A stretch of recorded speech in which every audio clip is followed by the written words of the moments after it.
Hello students, आज की video में हम डिस्कस करेंगे बीएससी फर्स्ट ईयर मैथमेटिक्स के पेपर नंबर फर्स्ट, जिसमें हमारे पास बुक रहने वाली है डिस्क्रीट मैथमेटिक्स, जिसे हम बोलते हैं विविध गणित की। ये बुक आपके पास रहेगी जेपीएच की। ध्यान रखिएगा, बुक कौन सी हमारे पास जेपीएच वाली बुक है।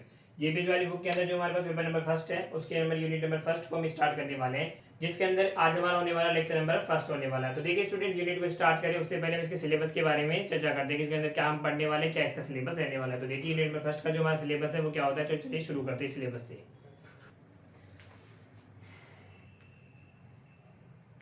तो देखिए स्टूडेंट्स, हमारा जो यूनिट नंबर फर्स्ट का जो सिलेबस है वो सिलेबस क्या रहने वाला है उसके बारे में बार हम डिस्कस कर लेते हैं। तो देखिए हमारा सिलेबस है, सिलेबस में सबसे पहले हम पॉइंट डिस्कस करेंगे सेट थ्योरी। देखिए सेट थ्योरी के अंदर हम क्या क्या डिस्कस करना है वो देखते हैं। सेट थ्योरी के अंदर हम डिस्कस करेंगे भाई सेट की डेफिनेशन क्या होती है, डेफिनेशन ऑफ सेट के बारे में डिस्कस करेंगे। उसके बाद हम डिस्कस करेंगे रिप्रेजेंटेशन ऑफ ए सेट, कि आप एक सेट को किस तरीके से रिप्रेजेंट करते हैं, उसके बारे में इसके अंदर डिस्कस करना है। उसके बाद हम पढ़ेंगे थर्ड नंबर में टाइप ऑफ सेट, कि सेट कितने टाइप के होते हैं ये हम डिस्कस करेंगे। उसके बाद हम डिस्कस करेंगे फंडामेंटल ऑपरेशन ऑन सेट, कि सेट के ऊपर कुछ फंडामेंटल ऑपरेशन होती है, तो सेट के ऊपर ऑपरेशन किस तरीके से डिफाइन की जाती है, क्या उनका कंक्लूजन है, उसके बारे में डिस्कस करेंगे हम यहाँ पे। उसके बाद इन सबको डिस्कस करने के बाद हम करेंगे इसके ऊपर कुछ एग्जांपल, और हमारी एक्सरसाइज नंबर 1.1 जो आपकी एक्सरसाइज दे रही है 1.1 वो भी हम डिस्कस करेंगे। ठीक है, उसके बाद ये जब जो सेट थ्योरी हमारा कंप्लीट हो जाएगा, उसके बाद हम डिस्कस करेंगे इसके ऊपर प्रिंसिपल ऑफ मैथमेटिकल इंडक्शन, जिसे बोला जाता है गणितीय आगमन का सिद्धांत, ये भी डिस्कस करेंगे। ये और इसके साथ साथ कौन सी डिस्कस करेंगे, इसके अंदर आपकी एक्सरसाइज नंबर 1.3 भी आपके सिलेबस में होने वाली है। उसके बाद देखिए थर्ड नंबर में हम डिस्कस करेंगे हमारा principle of inclusion and exclusion, जिसे बोलते हैं आविष्टि अपवर्जन का सिद्धांत। इसके अंदर आपकी एक्सरसाइज नंबर 1.4 जो भी आपको पढ़नी है, ये आपके सिलेबस में, ये आपका सिलेबस है, चाहे तो आप एक बार इसकी स्क्रीनशॉट ले सकते हैं। इसके अंदर देखिए हमारी जो एक्सरसाइज नंबर 1.2 है वो आपको नहीं पढ़ना है, एक्सरसाइज नंबर 1.2 नहीं पढ़ना है। अगर आप इतना कर लेते हैं सेट थ्योरी, यानी अगर आप बताऊं अगर आप इतना कर लेते हैं एक्सरसाइज नंबर 1.1 1.3 और 1.4 पढ़ लेते हैं, तो आपको आपका जो क्वेश्चन एग्जाम में जो क्वेश्चन आएगा वहां पे आपको जो क्वेश्चन नंबर फर्स्ट होगा वो कंप्लीटली आपको इस अंदर से मिल जाएगा। ये आपको पढ़ना है। इसमें हम सबसे पहले स्टार्ट करेंगे सेट थ्योरी, और सेट थ्योरी में सबसे पहले स्टार्ट कौन सा करेंगे, डेफिनेशन ऑफ सेट के। इसके बाद धीरे धीरे करके इन सभी को पढ़ेंगे। तो चलिए स्टार्ट करते हैं हमारा सेट थ्योरी के अंदर पहला पॉइंट डेफिनेशन ऑफ सेट। तो देखिए डेफिनेशन ऑफ सेट क्या होती है। तो देखिए स्टूडेंट, हमारा पहला पॉइंट है हमारे पास डेफिनेशन ऑफ सेट। इसके बारे में चलिए डिस्कस करते हैं। जैसा कि आप सभी ने सेट क्लास 11 में पढ़ रखा है उसके बारे में, फिर भी हम एक बार यहाँ पे बेसिक से स्टार्ट करें ताकि आपको कोई भी डाउट ना रहे। तो देखिए हमारे पास सेट की डेफिनेशन हो जाएगी, वस्तुओं के सुपरिभाषित संग्रह को क्या कहते हैं, समुच्चय कहा जाता है। अगर इंग्लिश में से कहा जाए तो हम कह सकते हैं कि well defined collection of object called to be set, यानी वे वस्तुओं के सुपरिभाषित संग्रह को हम क्या कहते हैं, सेट कहा जाता है। ये हमारी इसकी डेफिनेशन की बात करें। उसके बाद देखिए सेट को जब भी हम रिप्रेजेंट करते हैं तो हमें कुछ बेसिक्स रूल्स का ध्यान रखना पड़ता है। वैसे रूल्स क्या क्या होते हैं देखिए हमारे पास। उसमें पहला रूल हमारे पास होता है कि समुच्चय को अंग्रेजी के बड़े अक्षरों ए बी सी या कैपिटल लेटर्स के द्वारा ही डिनोट किया जाता है। मतलब अगर कहीं पे आपको मान लीजिए मैथमेटिक्स में अगर ए रिप्रेजेंट हुआ तो हम ये मान लीजिए चलेंगे कि ये किसी सेट को रिप्रेजेंट करता है। ठीक है, उसके बाद देखिए समुच्चय के अवयवों को अंग्रेजी वर्णमाला के छोटे अक्षरों ए बी सी के द्वारा निरूपित किया जाता है। जैसे मान लीजिए ए, अगर आपको कहीं दिखा ए स्मॉल बी स्मॉल सी, तो हम क्या अंडरस्टूड करेंगे इनसे। अगर कुछ नहीं बोला जाए तो हम ये मान के चलेंगे कि ये क्या है, हमारे पास सेट के एलिमेंट है। और अगर ऐसे लिखा हुआ कहीं ए बी और सी लिखा हुआ मिल जाए तो हम क्या मान के चलेंगे कि ये तो सेट को रिप्रेजेंट करते हैं और ये सेट के एलिमेंट को रिप्रेजेंट करते हैं। ठीक है, उसके बाद देखिए समुच्चय को लिखते समय उसके अवयवों को दोहराया नहीं जाता है। इसका मतलब हो गया, जैसे हमारे पास देखिए हम कई बार मान लीजिए ए बी सी ऐसा लिखा, अब जब हम इसे सेट बनाएंगे ना तो हम जहाँ पे ये ए और ए का रिपीटेशन हुआ ना, तो हम यहाँ से इस ए को एक ही बार लेंगे, यहाँ पे डबल बार इसको लेंगे नहीं लेंगे, यानी उसको रिपीट नहीं करेंगे, दोहराएंगे नहीं। ठीक है, अब चलिए इसके ऊपर बेसिक में एग्जाम्पल के थ्रू इन तीनों नियमों को क्लियर करते हैं। तो देखिए हमारा एग्जाम्पल, तो देखिए हम इसके ऊपर बेस हमारा एक एग्जांपल डिस्कस करते हैं। देखिए जैसे हमने मान लीजिए a बराबर हमने मान लिया a is equal to a b c d इसके अंदर है। ठीक है, और दूसरी बात देखिए समुच्चय को हमें पता है कर्ली ब्रेसेस के अंदर लिखा जाता है। तो देखिए यहाँ पे a तो क्या रिप्रेजेंट करेगा, ये तो रिप्रेजेंट करेगा किसको, सेट को। ये जो कैपिटल लेटर है इंग्लिश का ये क्या रिप्रेजेंट करेगा, सेट को रिप्रेजेंट करेगा। इसके अंदर ये जो भी दिख रहे हैं आपको A B C D small, यानी जो भी कर्ली ब्रेसेस के अंदर रहते हैं वो क्या कहलाते हैं, सेट के एलिमेंट्स कहलाएंगे। क्या कहलाएंगे, एलिमेंट्स। इस सेट के हमारे एलिमेंट्स रहेंगे। और कर्ली ब्रेसेस के अंदर क्या करते हैं, हम सेट को रिप्रेजेंट करते हैं। तो यही इस डेफिनेशन से हमें सीखना है कि ये तो डेफिनेशन होगी, वस्तुओं के सुपरिभाषित संग्रह को ही समुच्चय कहा जाता है, जो हमने 11th क्लास में पढ़ रखी है। लेकिन नया क्या सीखना है, हमें ध्यान रखना है कि जब भी आपको कुछ नहीं बोला जाए, इंग्लिश का कोई भी कैपिटल लेटर जैसे मान लीजिए बी लिखा सी लिखा हुआ मिल जाए और कुछ भी नहीं और हम सेट पढ़ रहे हैं, तो वहां पे हम क्या मान के चलेंगे, ये किसको रिप्रेजेंट कर रहा है, ये एक सेट को रिप्रेजेंट कर रहा है। अगर ऐसे आपको स्मॉल लेटर्स मिल जाए ए बी सी डी, तो वो किसको रिप्रेजेंट कर रहे हैं, हमारे पास सेट के एलिमेंट को रिप्रेजेंट कर रहे हैं। ये आपको ध्यान में रखना है। ठीक है, उसके बाद देखिए हमारा नेक्स्ट पॉइंट डिस्कस करेंगे जिसमें पढ़ेंगे रिप्रेजेंटेशन ऑफ ए सेट, कि किसी सेट को आप रिप्रेजेंट कितने टाइप से रिप्रेजेंट कर सकते हैं। तो देखिए हमारा नेक्स्ट टॉपिक, अब देखिए हमारा नेक्स्ट पॉइंट है रिप्रेजेंटेशन ऑफ ए सेट, कि एक सेट को आप कितने तरीके से रिप्रेजेंट कर सकते हैं, इसके बारे में डिस्कस करते हैं। हिंदी में से कहा जाता है समुच्चय का निरूपण। ठीक है, ये देखिए किसी भी सेट को आप रिप्रेजेंट दो तरीके से कर सकते हैं। पहला होता है उसका टर्बुलर या रोस्टर फॉर्म कहा जाता है, दूसरा कहा जाता है रूल या सेट बिल्डर फॉर्म कहा जाता है। देखिए टर्बुलर या रोस्टर फॉर्म को हिंदी में कहा जाता है सारणीबद्ध रूप। क्या कहा जाता है हिंदी में से कहा जाता है सारणीबद्ध रूप। सारणीबद्ध रूप ये कहलाता है आपका सारणीबद्ध रूप। और रूल या सेट बिल्डर फॉर्म को हिंदी में कहा जाता है समुच्चय निर्माण रूप। इसे कहा जाता है हमारे पास समुच्चय निर्माण रूप। पहले तो समझिए, देखिए किसी भी सेट को रिप्रेजेंट करने के बाद दो मेथड होते हैं। पहला मेथड तो हमारे पास कौन सा होता है, रोस्टर या टर्बुलर फॉर्म होती है, दूसरा होता है रूल या सेट बिल्डर फॉर्म होती है।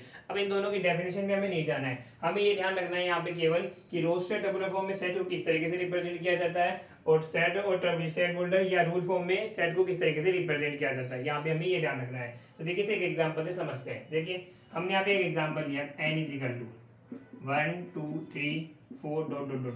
देखिए सभी जानते हैं n = क्या है, ये नेचुरल नंबर का एक सेट है। ठीक है, अब देखिए मैंने n = इस तरीके से लिया 1 2 3 4 जो कि हमारे पास क्या है, एक नेचुरल नंबर का सेट है। तो ये जो इस तरीके से जहाँ पे देखिए अब ये अभी सेट को रिप्रेजेंट कर रहा है, यानी देखिए सेट को रिप्रेजेंट करने के लिए जब आपको लैंग्वेज की नीडेड ना हो, यानी हमने देखिए लैंग्वेज नहीं लिखा, तो ये क्या कहलाएगी आपकी, इसकी रोस्टर या टर्बुलर फॉर्म कहलाती है। अगर इसी सेट को मैं ऐसे लिख सकता था n = x such that x एक प्राकृत संख्या है, प्राकृत संख्या है। तो देखिए यहाँ मैंने इस सेट को रिप्रेजेंट किया, लेकिन कोई भी लैंग्वेज नहीं लिखी। यहाँ मैंने एलिमेंट्स का काम लिया जो कि हमारे पास डिजिट है 1 2 3, इनका काम में लिया, और यहाँ पे हम समझ भी नहीं कि क्या है, नेचुरल नंबर का सेट है। तो ये तो कहलाती है हमारे पास रोस्टेड टर्बुलर फॉर्म कहलाती है। लेकिन यहाँ देखिए जब हमने लिखा n = x such that x एक प्राकृत संख्या है, यहाँ देखिए हमने सेट को रिप्रेजेंट करने के लिए क्या लिया, लैंग्वेज की हेल्प ली। तो इस तरीके का जो सेट कहलाता है ना, इस तरीके की जो सेट को रिप्रेजेंट करने की जो फॉर्म होती है वो कहलाती है हमारे पास क्या, रूलर या सेट बिल्डर फॉर्म कहलाती है। यहाँ पे आपको ये ध्यान रखना है, जब भी अगर शॉर्ट में बोला जाए कि जब भी अगर आपको लैंग्वेज की नीडेड से अगर लैंग्वेज की हेल्प लेके आपने सेट को रिप्रेजेंट किया तो वो कहलाती है रूल या सेट बिल्डर फॉर्म कहलाती है। अगर आपने सिर्फ डिजिट की हेल्प लेके ही सेट को रिप्रेजेंट किया तो वो कहलाती है आपकी रोस्टेड या टर्बुलर फॉर्म कहलाती है। ये था हमारे पास रिप्रेजेंटेटिव सेट के टॉपिक के अंदर में जो पढ़ना था। इसके बाद हमारा नेक्स्ट टॉपिक जो चलेगा वो होगा टाइप ऑफ सेट। तो देखिए हमारा नेक्स्ट टॉपिक, देखिए स्टूडेंट हमारे पास नेक्स्ट टॉपिक है टाइप ऑफ सेट। सेट्स कितने प्रकार के होते हैं। पहला टाइप हमने लिया है इक्वल सेट या समान समुच्चय की। इक्वल सेट क्या होते हैं, समान समुच्चय क्या होते हैं, हम ये डिस्कस करते हैं। तो देखिए पहले हमने लिखा दो परिमित समुच्चय। परिमित समुच्चय जो क्या हो, नंबर ऑफ एलिमेंट क्या हो, फाइनाइट हो। कि दो परिमित समुच्चय क्या है, दो परिमित समुच्चय ए और बी समान समुच्चय कहलाते हैं यदि, यहाँ से हमारी डेफिनेशन स्टार्ट होगी यदि। देखिए यदि के बाद क्या बोल रहा है, यदि समुच्चय ए का प्रत्येक अवयव समुच्चय बी में हो तथा इसका विलोम भी सत्य हो। कहने का मतलब क्या है कि समुच्चय ए का प्रत्येक अवयव तो कहाँ मिलना चाहिए, में, बी में, और विलोम भी सत्य हो, मतलब इसका उल्टा भी सत्य हो। उल्टे का मतलब क्या हो गया कि समुच्चय बी का प्रत्येक अवयव कहाँ मिले हमें, समुच्चय ए में। अगर ये दोनों चीजें पॉसिबल है तब वो सेट क्या कहलाता है हमारे पास, क्या, समान समुच्चय इक्वल सेट कहलाता है। और हम लिखते हैं इक्वल सेट कहलाता है, हम लिख देते हैं a = b हो। तो देखिए अगर मैथमेटिक्स में डेफिनेशन की बात करें तो क्या होगा हमारे पास कि a = b कब कहलाएगा हमारे पास, अगर a = b होगा यदि, पहली बात समुच्चय a का प्रत्येक अवयव कहाँ हो, समुच्चय b में हो। हम बोलते हैं कि a का प्रत्येक अवयव b में, यानी कि a पूरा का पूरा क्या है भैया, b में कंटेन हो रहा है, a कंटेन b, यानी a सबसेट हमारे पास b में हो रहा है। उसके अलावा एंड दूसरा इसका विलोम भी सत्य हो, मतलब कि b भी कहाँ जाना चाहिए भैया, हमारे पास a में जाना चाहिए। ये है हमारे पास इंपॉर्टेंट चीज, देखिए ध्यान रखिएगा इसको, वेरी वेरी इंपॉर्टेंट है, आपको आगे बहुत जगह काम आएगी।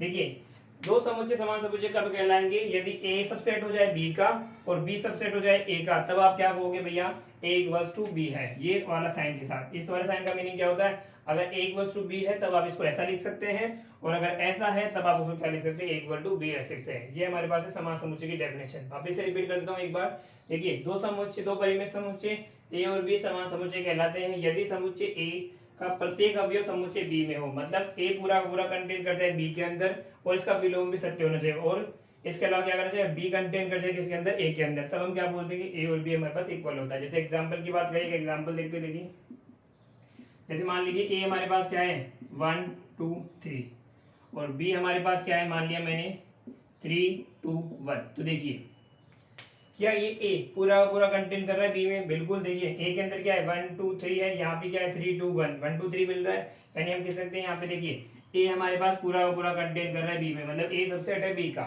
इधर देखिए रिवर्स देखिए, क्या b पूरा पूरा a में कंटेन कर रहा है, तो हम यहाँ से देखते हैं बिल्कुल बी भी क्या है, सबसेट है ए का, यानी ए सबसेट है बी का और बी सबसेट है हमारे पास ए का।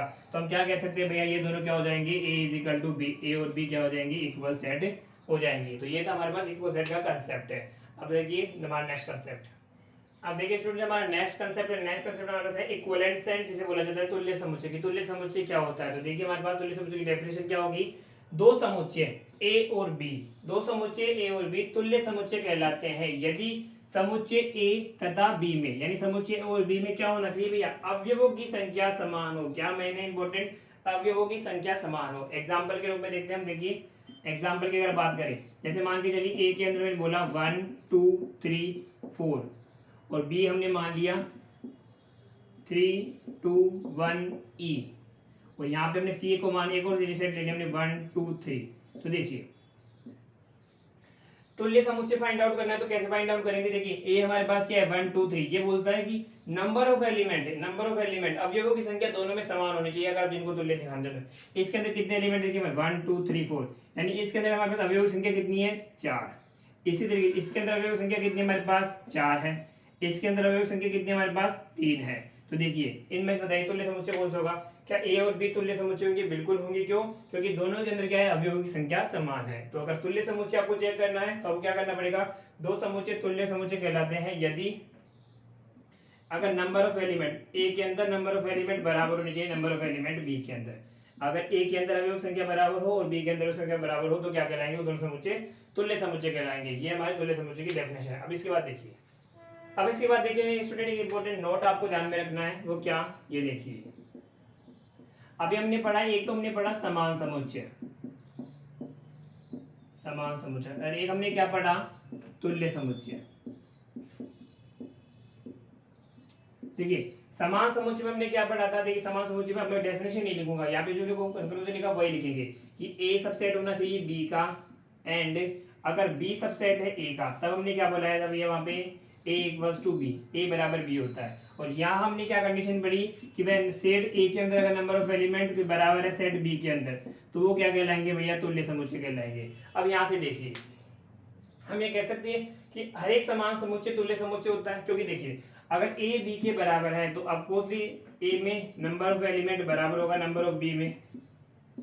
तो हम यहाँ से बिल्कुल कह सकते हैं देख के दोनों से कि प्रत्येक समान समुच्चय क्या होता है, एक तुल्य समुच्चय होता है। क्या लेकिन ये जरूरी है कि प्रत्येक तुल्य समुच्चय समान समुच्चय हो, नहीं। देखिए अगर प्रत्येक तुल्य समुच्चय, जैसे हम एग्जांपल लेके चलते हैं एन इज इक्वल टू, हम एक एग्जांपल समझते हैं इसको, ए इज इक्वल टू हमने लिया 1 2 3 और यहाँ हमने लिया B is equal to A B C. तो देखिए यहाँ पे देखिए ए की वैल्यू क्या है हमारे पास 1 2 3, बी की वैल्यू क्या है ए बी सी। क्या है, दोनों में नंबर ऑफ एलिमेंट की संख्या समान है, बिल्कुल। इसमें भी 3 एलिमेंट है, इसमें भी 3 एलिमेंट है, तो दोनों में नंबर ऑफ एलिमेंट समान है, तो ये क्या कहलाएंगे, तुल्य समुच्चय कहलाएंगे। लेकिन यहाँ देखिए क्या ये समान समुच्चय कहलाएंगे, नहीं। समान समुच्चय होने के लिए क्या कंडीशन होनी चाहिए कि ए सबसेट होना चाहिए बी का। क्या ए पूरा पूरा कंटेंट होता है बी में, तो ए सबसेट बी का नहीं है। इसका रिवर्स देखिए, क्या बी सबसेट ए का, ये भी नहीं है। तो हम कह सकते हैं कि तुल्य समुच्चय जरूरी नहीं कि क्या हो, समान समुच्चय हो। लेकिन अगर हम समान समुच्चय लेके चले, इसकी जगह हम ये लेके चले, मान लीजिए 1 2 3, तो अब देखिए यहाँ से ए कंटेन करता है बी में, बी कंटेन करता है ए में, यानी ए सबसेट बी है, बी सबसेट ए है, तब हम कह सकते हैं ए बराबर बी है, यानी ये दोनों क्या है, समान समुच्चय है। अब ये दोनों समान समुच्चय है तो क्या दोनों तुल्य समुच्चय है, बिल्कुल है, क्योंकि दोनों में देखिए नंबर ऑफ एलिमेंट 1 2 3, इसमें भी 3 एलिमेंट है, इसमें भी 3 एलिमेंट है, तो ये क्या है हमारा तुल्य समुच्चय है। यानी हम यहाँ से एक लाइन कहेंगे क्या कि प्रत्येक समान समुच्चय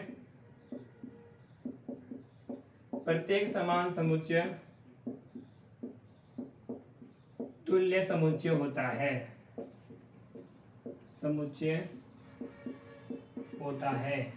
ठीक है, ये आपको ध्यान रखना है। प्रत्येक समान समुच्चय क्या होता है, तुल्य समुच्चय होता है। हर एक समान समुच्चय क्या होगा, तुल्य समुच्चय होगा। लेकिन इसका विलोम सत्य नहीं है, यहाँ पे लिख देंगे, लेकिन इसका विलोम सत्य नहीं है। मतलब विलोम का मतलब है इसका उल्टा, इसका उल्टा सत्य नहीं, मतलब क्या कि तुल्य समुच्चय समान समुच्चय नहीं होगा। ये हमने एक एग्जांपल के थ्रू देखा था। चलिए स्टूडेंट्स, आज वीडियो में इतना ही, मिलते हैं नेक्स्ट वीडियो में। Thanks for watching.